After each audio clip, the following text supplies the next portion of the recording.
Oh, 3, 2, and go.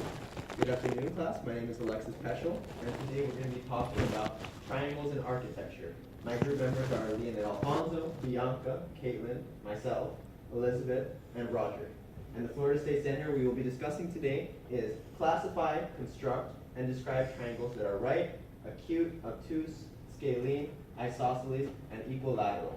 Here I have in the background the Louvre in France, and as you can see, it's a triangle, and like I mentioned before, we're going to be discussing triangles in architecture. So not only are we going to be talking about triangles, we're also going to be talking about their functions.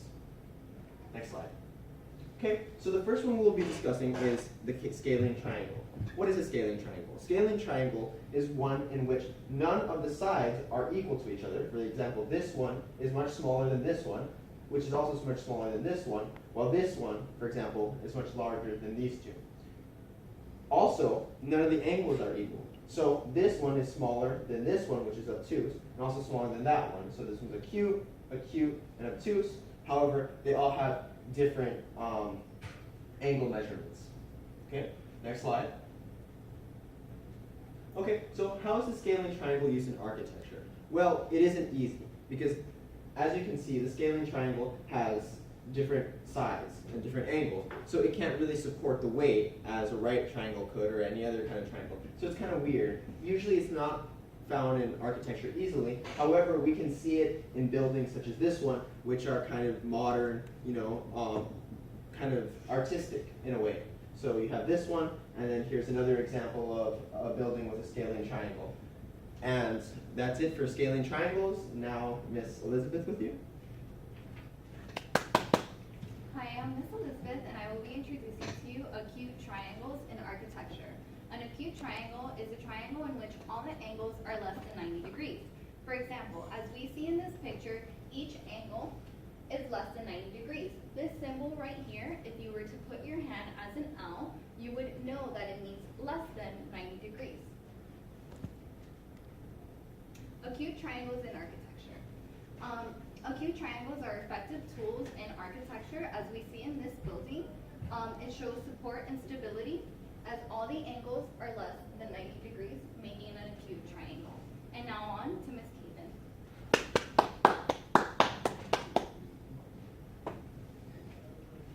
Hi, how are you? My name is Caitlin Castillo. Today I'm going to be talking to you about obtuse triangles in architecture. So what is an obtuse triangle? Well, here we have an obtuse triangle, point A, showing that there's an angle more than 90 degrees. Now, in an obtuse triangle, you have two acute angles, point B and C, showing angles less than 90 degrees. All in all, it's an obtuse triangle. So you wonder how architecture works with these triangles. So with an obtuse triangle, they're used in many residential homes having A-frames. Here you can see it makes the shape of the letter A. So this also provides a sturdy structure for any kind of construction you will be doing in architecture. So that's how it could be applied to real life today. Now I'm going to introduce you to Mr. Rogers. Hello, I am Mr. Rogers, and I'm here to talk about equilateral triangles. Alright, so what are equilateral triangles? Equilateral triangles basically almost has it in the name. Literally, it has it in the name. Equal, meaning that the angles and the sides are equal to each other. In geometry, it is known as equilateral triangle is a triangle in which all three sides are equal and all angles are equal. So I mean, I can't really express that anymore. Next slide. See, the best way to get a real life type of feel for equilateral triangles are the pyramids of Egypt. You see how these are degreed, but the other ones are much more similar. They have 4 different triangles on each side, all with equal lengths, equal angles. At the bottom, of course, is a square. And this is how the Egyptians were able to build these, what is it called, like one of the 7 wonders of the world, as they're so called.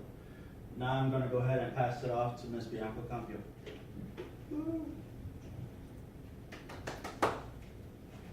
Hi everyone, so today I'm going to be talking about isosceles triangles, and an isosceles triangle is characterized by having 2 equal sides and angles.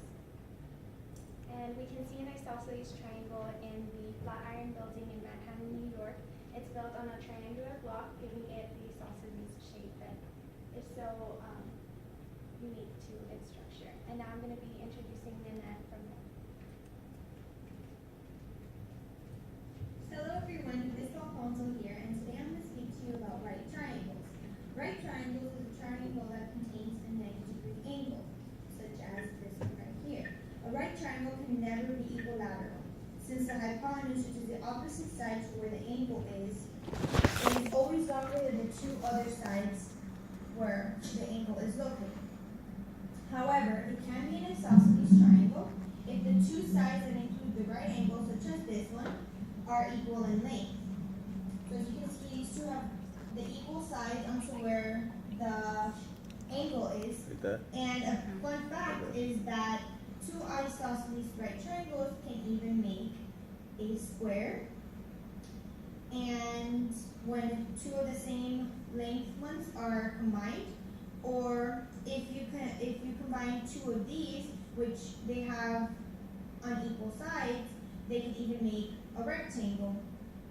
Right triangles are seen a lot in architecture, especially since it is where a wall and floor meet. That already creates a 90-degree angle, which all in all, triangles are very important in architecture because they're seen all the time.